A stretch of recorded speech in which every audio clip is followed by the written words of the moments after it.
The federal Liberals made big noise during the 2015 election campaign about the Conservatives' penchant for omnibus bills to ram legislation through Parliament. Now it appears the Grits are taking a page out of the Tories' playbook. Hello and welcome to the Unpublished Cafe. I'm Ed Hand. The Liberals have staked a claim on the environment, turning the Ministry of Environment to the Ministry of Environment and Climate Change. And that minister, Ottawa Centre MP McKenna, is now shepherding in Bill C69, the Impact Assessment Act, and the Canadian Energy Regulator Act, and amend the Navigation Protection Act. It would replace the Canadian Environmental Assessment Act of 2012, which was brought in by the Conservatives. At the time, many felt the government of the day was turning its back on the environment and science in favor of economics. Flash forward to February of this year, and the Liberals introduced Bill C69.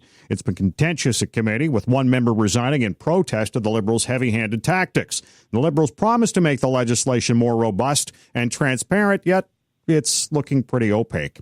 The resource sector, mining and oil, feel the legislation goes too far and suggests it'll put the squeeze on any new projects. And to get some perspective on the issue, I am pleased to be joined by Conservative MP Ed Fast, the party's environment critic and MP for Abbotsford. Thanks for joining us, Ed. Hey, good to be on your show. From your perspective, how does C69 improve public consultation when it comes to these projects? Well, I'm not sure I would use the word improve consultation. What this legislation does, it introduces more uncertainty into the regulatory process, more uncertainty for those who want to invest in Canada's resource sector, more uncertainty for those who want to build pipelines in Canada. So we believe this is a big step backwards. And don't get me wrong, I do believe that Canadians across our country expect two things from their government. One is that the government ensures there is a warm, welcoming environment for investors in Canada so that we can grow our economy and maximize the value of our resources. I also believe Canadians want to have strong environmental standards. And it's finding that appropriate balance that is always the challenge. So back in 2012, you mentioned the changes that our former Conservative government made. Those changes were intended to update the legislation, streamline it to make sure that applicants for resource projects had a very clear process to move forward on, and that at the end of the day, critical projects of a national interest would be built. Unfortunately, Prime Minister Trudeau, when he was running for election in 2015, said, I'm going to undo everything the Conservatives did, including the environmental legislation that they introduced. And that's what Bill C69 really is. It's taking a process that isn't perfect, but was vastly improved under our former government, and now taking it a huge step backwards with more opaqueness. You used the word opaqueness in your introduction. Absolutely. There's more uncertainty, more chances of delays, and much greater discretion for the Environment Minister to basically veto a project. Now, in terms of that, we'll talk about that. You feel that the minister shouldn't have that veto or that position? Well, you know, the minister has that power throughout this legislation, and it comes up time and time again. The minister also has another power, and that is to extend or suspend timelines without limit. And that's a concern because the minister came in and said, listen, this legislation is going to make the environmental review process shorter, more predictable. But in fact, what they did is they introduced a whole new phase right at the beginning called the planning phase, which is 180 days long, which is added to the environmental review process. Now, having a planning phase is not a bad thing, and I've spoken to people in the industry, and they're saying, you know what, that's not a bad thing to have, because at least in the planning process, we're working with government, we're moving this forward, and we may get some indication of whether the government really is opposed to this project. We may not spend all this money going through an expensive environmental review process. We may just cancel our efforts before we ever get that far because the signals coming out of government are negative. So that planning phase is fine. It's just that it has extended the total timeline for getting a project approved. And then you add to that the minister's right to extend or suspend at her own discretion without limit. Just adds that much more uncertainty to the process. You know, when we look at the legislation C-69 and the previous one in 2012, from what I recall in 2012, when it looked at factors of people for public consultation, it was people who were directly involved. This one takes a lot more factors. Now, is that where you think the slowdown is, or do you not think this would provide more transparency? Or at least you'd hear more from the public. Well, you're absolutely right. One of the biggest challenges is that the standing test has been changed. And the standing test being, what is the standard that the Environmental Review Board applies to those who want to be interveners in the process? In other words, how do we identify the people that have a real interest and whose interests are affected by this project to make sure that we hear them? And how do we ensure that people that have just passing interest don't clog up the process and delay it unnecessarily? Because, you know, a lot of these resource projects may never get started if, in fact, there's a real prospect that special interest groups can slow them down, slow the process down, delay it by adding more and more and more interveners to the mix. So the standing test has been widened, which means that there's virtually a guarantee that the process will drag on and on and on because everybody is getting their entitlement to say something, even if they don't have a direct interest in that project. Well, if they're Canadian, would you not say that's a direct interest? You know what? If they're Canadian, yes, but standing test has been expanded beyond that. What if you had a foreign special interest group that says, you know what, we don't like the fact that Canada is mining or that it's developing its oil and natural gas resources, and we think we're going to go there and we're going to try to drag this thing out and delay it to the point where the proponent finally abandons the project. That is what we can't afford to have in Canada because a significant part of our economy depends on our resource sector. Ed Fast is joining us on the Unpublished Cafe. He is the Conservative Environment Critic and MP for Abbotsford as we talk about C-69. Now, in terms of Indigenous consultation, was there enough here? I believe there was enough. In fact, we are supportive of enshrining the duty to consult in this legislation, and we said as much at the committee when the issue was discussed. There's also a very clear directive that indigenous knowledge, in other words, traditional knowledge of our First Nations, will be incorporated into the review process. So that has been formalized. What hasn't been clarified is whether that traditional knowledge has the same weight as science, because historically, these kinds of applications and these kinds of projects have been evaluated based on the science that is brought forward. Can we build this project in a way that is still environmentally defensible and then will protect our environment? And that should be done based on science. And now that we're introducing Indigenous knowledge, I think there has to be great care taken to ensure that Indigenous knowledge is specific to the issues that our First Nations address throughout the hearing process, because science still has to be the basis upon which we make these decisions. Now, you had mentioned at committee, the discussions at committee, and it seemed that a lot of the amendments were being stonewalled by the government. Well, that's the irony. The Liberals on the committee brought forward a host of their own amendments, acknowledging that the legislation was deeply, deeply flawed. What was really disappointing was to see the Liberals voting in favor of every one of their amendments. And then when the NDP, or we as Conservatives, brought forward quite a number of our amendments, invariably the Liberals would vote them down.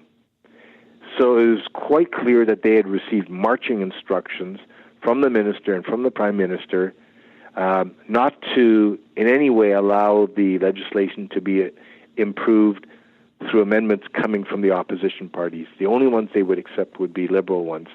That's very disappointing, especially in light of the fact that right at the beginning of the Bill C69 review process, the Liberals at the committee brought forward and had passed what's called a programming motion, which severely limited the amount of time that was set aside to hear witnesses on the bill and to debate amendments to the bill. And there were many, many witnesses, probably hundreds, that would have liked to have appeared to address problems with the bill that were never heard. They were told, listen, you send us written submissions, but we're not going to allow you to appear before committee where members of the committee can ask you questions and sort of drill down and see whether the amendments you're proposing will improve the legislation. So it was a very disappointing process. They cut the process short, and then at the end of the day wouldn't even allow a full debate on the amendments that were brought forward. If C-69 moves forward in its current form, what's your vision for the Canadian energy industry? I believe the Canadian energy has been dealt a very heavy blow. We have seen, somewhere in the order of $100 billion worth of investment leave Canada. That is dramatic. We haven't seen this kind of investment flight for many, many decades, and it is symptomatic of a country that is no longer seen as being a favorable, welcoming investment destination. And that's coming from international investors. They will tell you that Canada is no longer a great place to invest. Ed, I want to thank you for joining us. You're very welcome. I would be glad to do it again. Ed Fast is the MP for Abbotsford and federal Conservative critic. We did invite Catherine McKenna onto the podcast, but her office said she wasn't available. They did offer to send written answers to questions, but we turned them down because, well, that offers no venue for follow-up and doesn't really make for engaging content. Not everyone's dead set against the legislation. Patrick DeRoshi is the Program Manager, Climate and Energy with Environmental Defense, and he joins us now. And Patrick, you don't outright pan the bill. From your perspective, does it improve on the Tories' CEAA? Yeah, I mean, the legislation is far from perfect, but it's significant improvements over the changes that were made to environmental laws in 2012 that we saw deeply undermine public trust in government decision-making for energy and industrial projects. This was a clear attempt, I think, to take into account both environmental protection and economic development. And in some ways, it falls short, but I think there's a real opportunity here to restore public trust and credibility in the energy project review process and in the environmental laws that govern how we move forward with projects in Canada. Now, under the legislation, a single environmental impact assessment will be part of this legislation. Does this make it more streamlined for government or for industry? Well, I think that what it does actually is strikes a fine balance between both those things. What we saw happening with the previous laws that govern these processes was that there was too much restrictions on public participation here. So when we saw, for example, pipeline reviews, which became very controversial, moved to the NEB instead of being led by the Environmental Assessment Agency, that had the effect of actually slowing down the permission for projects to proceed because it caused so much controversy. These pipeline reviews became a forum for high-level policy debates about climate change, about Indigenous rights, about how we should be moving together as a country with the low-carbon economy. And those are not the forum for those policy debates. So what this legislation starts to do is bring those policy debates to the higher level and allows the new regulators and the new review bodies to do their job considering what direction the country wants to take. You know, when we look at the regulators and previously when we look at the NEB, it could have members of the actual industry be monitoring in the first place. That is not going to be the case now with the new IA, is it? Yeah, that's one of the things we're really happy about with what the government did with the NEB and replacing with this new Canadian Energy Regulator is that it removed the standing test that barred the public from participating in reviews. Anyone interested who in a pipeline review can now get involved. Once this legislation comes into effect, previous NEB board members will be replaced by new board members. And even though this can still be joint review panels between the new Impact Assessment Agency and the new Energy Regulator, what happens is that there won't be allowed to be a majority of new Energy Regulator commissioners on that joint review panel. So it's being led by a new independent impact assessment agency that has the expertise to do it, and it can no longer be, hijacked by oil and gas industry interests like we saw happen over the last 10 years before this. Can it be hijacked politically? No, I think the government's made a real good attempt here to make this an independent process. It does give the minister some discretion throughout the process on how to move forward with reviews and whether or not to approve the project. But in the end, these are political decisions, and they have taken great steps here to ensure that this process is based on sound science, includes all interests of the public, and considers the country's climate impacts and whether a project is aligned with Canada's environmental obligations and climate commitments. Patrick Hiroshi is joining us on the Unpublished Cafe. He's Program Manager of Climate and Energy with Environmental Defense as we talk about Bill C69. And in your review of this, you feel sustainability is an improvement over the previous legislation. How so?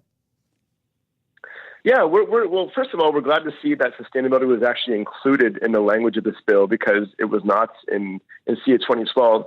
And one of the things this bill does is expands the scope of factors that need to be considered by the assessment body to include things like social, economic, and health indicators, to include impact on Indigenous rights and languages, to include impact on Indigenous traditional knowledge, to consider a project's ability to hinder or contribute to Canada's climate commitments. So we're seeing this new array of factors that the government has to consider when looking at a project that goes beyond just whether it benefits community economically or whether there's an economic need demonstrated for the project by the proponents. And that's a really good step forward in the right direction because communities often felt like their voices were being ignored with stuff like pipelines, with mine development, and that has the effect of actually slowing down the approval of projects. And I think by including people, including Indigenous people, including communities, including environmentalists in the process right from the start, it actually has the result of restoring trust and improving the credibility of the process to make it shorter in the long run. That seemed to be part of the issue with CEAA is, there didn't seem to be a lot of transparency. Yeah, what was really concerning about CEA 2012 is that access to information requests that came out later in the public showed that some of those recommendations that overhauled CEA, that changed the Navigable Waters Protection Act, that changed some of the regulation around the NEB and pipeline licensing, were actually written by the oil and gas industry and used by the government to put into a new law. It was basically a wish list from the Canadian Energy Pipeline Association made into environmental laws. So this really had the effect of undermining public trust in the process. And without public trust in the process, you're going to end up with the controversy that you saw over the last 10 years with pipeline projects in this country. So I really think that this bill goes a long way to getting back the credibility of these review processes that were lost when the government previously ran through CEA 2012. Do you think now with C69 that we won't be seeing so much of the protests regarding these kind of projects? I do think it goes a long way to getting those groups that were opposed to the changes in CEA 2012 on board. That group includes, environmental defense, the group I work for included. We were one of the foremost organizations that were fighting pipelines. And here we are saying that this is a good process that takes into concern the issues raised by industry, raised by environmentalists, raised by First Nations. This is 2 years in the making through consultations across the country. And I think the government is taking great pains to try to consider all sides and restore some credibility to this process. But you don't think there's much in the way of improved protection for waterways? There is some improvements that need to be made on the Canada Navigable Waters Protection Act. So what was lost in 2012 was basically protections for 97% of Canada's waterways. What they've replaced that with is a new process to get waterways moved back onto that environmental protection. So we haven't gained all of the water protections that we had in 2012. And that's something that we'll be looking for the Senate to improve on. Patrick, I want to thank you for joining us. My pleasure. Patrick DeRoshi is the Program Manager, Climate and Energy with Environmental Defense. When the Conservatives brought in the CEAA in 2012, many lamented the lack of oversight and protection for our rivers and lakes. Now, under the Navigation Protection Act, just 64 rivers, 97 lakes, and 3 oceans are protected from development that restricts their navigability in Canada. That's maybe just 1% of our resource. To focus on this a bit, I'm pleased to be joined by Lindsay Telfer, the Project Director with the Canadian Freshwater Alliance. Thank you for joining us, Lindsay. Thank you for having me. From your perspective, how does C-69 go further than CEAA of 2012, or does it? Yes, it certainly does, and I would say in one significant way. It expands protections of Canada's navigable waters from the impacts of any major project that happens. So previous to C-69, protections were limited to that schedule, which you introduced in the introduction there. And C-69 expands that protection for major projects. Now, we don't know what major projects are yet and how they'll be defined under the Act, but it will expand the protection of navigable waters for any major project that happens on any navigable water across the country. But it doesn't really do much in terms of minor projects, right? No, it does not significantly change minor projects, and it added a new class of works, which I've been dubbing medium works, those projects which are not major or minor, and we're yet to see exactly how they're going to fit into the equation. Wait, when you say medium, can you give us an example of what you're looking at or thinking about? Again, we won't know until we see how major projects are defined. We know that minor projects currently are defined as docks, as some small weirs, some dredging projects. So we know what how those projects are defined. We'll see how major projects are defined. Large bridges would be an example. Dams, you would assume, would be an example of major projects. But dams is a big question mark. And so if they define dams by megawatt production, we could see some of those smaller run-of-the-river dams, which do block navigation, dubbed as and fall into that medium class of work. It seems part of the problem here is the definition of navigation in general. You would think pretty well any body of water is navigable. Yes, and that points to another change that C-69 has or will bring into effect, and that is a more specific definition of navigability.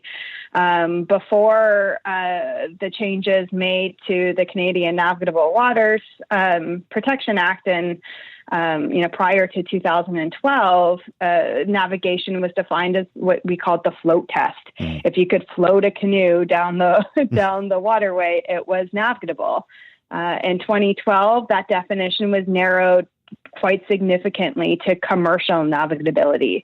And what we're seeing in C-69 is a broadened definition of navigation, which would include recreational navigation. And goes much closer towards that float a canoe test, though it certainly falls short of that broad definition. Yeah, I was going to say, so commercial navigability is key. There seems that, the majority of people are being left out. When you talk about the recreational and just the small folks who aren't obviously in it for commercial. Yeah, definitely the new definition will certainly include recreational navigability. And so, again, it will only apply to major projects.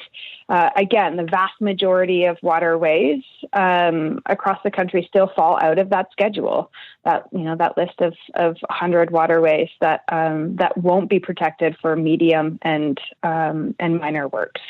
Did the government come up with a schedule or a test as to which of those rivers and lakes would be protected?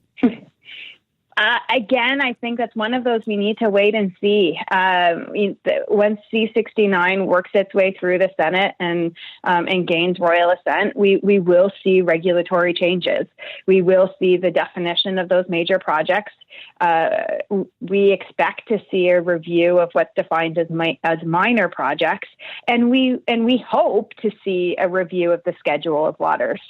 It's not entirely clear the criteria that was used to establish the schedule as it currently exists, and we think we need to revisit that and broaden that schedule exponentially to ensure that that important waterways for navigation, whether it be commercial or recreation, and I would argue for historical Indigenous purposes, are covered under that schedule. Lindsay Telfer joining us on the Unpublished Cafe. She's project director with the Canadian Freshwater Alliance as we talk about C-69. And you brought up Indigenous consultation and rights. Was there enough recognition of that?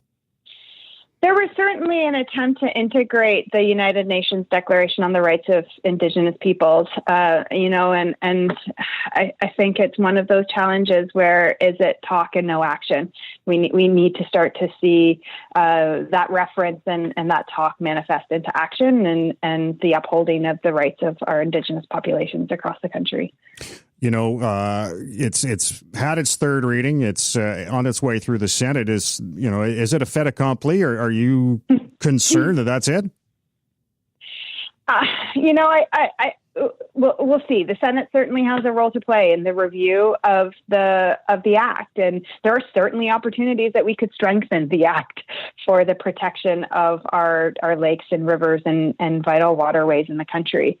We'll see how it progresses. The third part on navigable waters did not receive a lot of attention in the House of Commons committee, and we'll look to see how that proceeds through the Senate and through royal assent. Lindsay, I want to thank you for joining us. No problem. Thank you for having me. Lindsay Telfer is the project director with the Canadian Freshwater Alliance. There have been a number of voices calling for some changes to the legislation, Bill C69, despite the fact it's passed third reading. Now it's in the Senate. To get some legal perspective on the legislation, I'm pleased to be joined by Josh Ginsberg of Eco Justice. And Josh, in terms of the legislation, will it take the economic and political influence out? I think Bill C69 does go a long way to addressing what has been a central problem with EAs, environmental assessments in the past, which is that they are decisions that are entirely political in nature. This bill changes that a little bit by focusing on the actual report that goes to cabinet or the minister for decision making, and requires the cabinet or the minister to base their decision on the report itself, as well as a list of 5 other criteria. So it makes it clear what exactly is this decision being based on, and it opens up the black box a little bit of cabinet secrecy to make it clearer that the decision is based on the report of the professionals by the new independent impact assessment agency. But it still does leave room for other considerations to sort of seep in there. There's a set of criteria, of course, that have to go into a report, but there's not a strict legal test that governs the actual approval of the project. So there's still some gray area, but it's tightened up a little bit here, and that should be an improvement. Does replacing the National Energy Board with the impact assessment improve transparency? Absolutely. So the National Energy Board has never been an environmental assessment agency. That's not historically been its purpose. In 2012, it was given that responsibility by the then government to handle environmental assessments of energy transmission projects. That caused ripple effects that came to the whole country's attention very vividly in the Energy East debacle, where you had a panel that was taking inappropriate meetings, giving the appearance of being unduly influenced by the company that was actually proposing the project, you didn't have an independent panel of experts making the decision. Now, the National Energy Board is composed of experts, but they're experts in regulating projects that have already been approved, not in considering environmental issues prior to approval. So the fact that the National Energy Board is now going to be reformed and involved but not leading the environmental assessment or the impact assessment is a big improvement. Josh Ginsburg of EcoJustice is joining us on the Unpublished Cafe as we discuss Bill C69, which is currently in the Senate. More factors to the assessment were added with this new legislation. Does that further engage people? Absolutely. So there's a long list of factors now. They include broad issues such as impacts on health, impacts on communities, and there's no longer a standing test for people to actually make their voices heard. In the past, there was especially for NEB assessments that we were just discussing, there was a gatekeeper function where only those who the NEB found to be directly affected were let in. Now, community participation will be much easier, which is appropriate for projects that are going to have really wide-ranging impacts, such as pipelines. Mm-hmm. Now, one of the issues is, in particular, when you look at the Navigation Protection Act, is the lack of definition regarding major projects. Is that one of the loopholes you'd like to see cleared or cleaned up? Yeah, the Navigation Protection Act part of this bill was a little bit disappointing. In truth, we did not see a restoration of environmental considerations at all when it comes to navigable waterways. In the past, a possible obstruction to a navigable waterway would trigger an environmental assessment. That's no longer the case. There may be some requirements, some regulatory requirements for projects of a certain size, as you refer to major projects, and that is something that's going to have to be developed through regulation. But overall, the navigation protection part of this bill is, I think, the least ambitious. You see some loopholes in some of the legislation. Maybe we can talk about a few of those. Let's see. Well, one thing that comes to mind, one major loophole, if you want to characterize it that way, is the fact that the actual impact assessment legislation doesn't set out what's actually subject to impact assessment. So just to read the legislation, if you are either the proponent of a project or someone that might be subject to the environmental effects of that project, you don't know if that project's going to be assessed by the federal government. That comes in a regulation called the project list that is being developed now. And without that, we really don't know what the impact of the impact assessment legislation will be.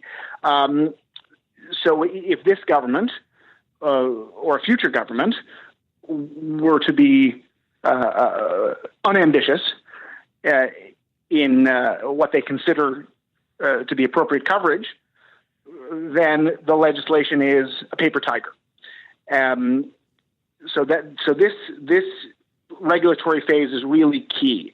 The legislation sets up the potential for a good process, but it's all about implementation at this point. So if it's well implemented, it's an improvement. If not, then we're back to square one. Right. All right. Well, Josh, I want to thank you for joining us. It was my pleasure. Thank you for having me. All the best. Josh Ginsburg of EcoJustice. I want to thank our guest today on the Unpublished Cafe. Ed Fast is the Conservative Environment Critic and MP for Abbotsford.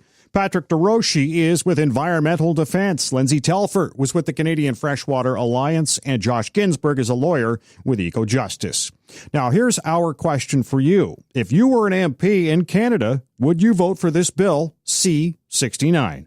Yes or no? You can go to unpublished.vote to make your voice heard. Thanks for listening to the Unpublished Cafe. I'm Ed Hand.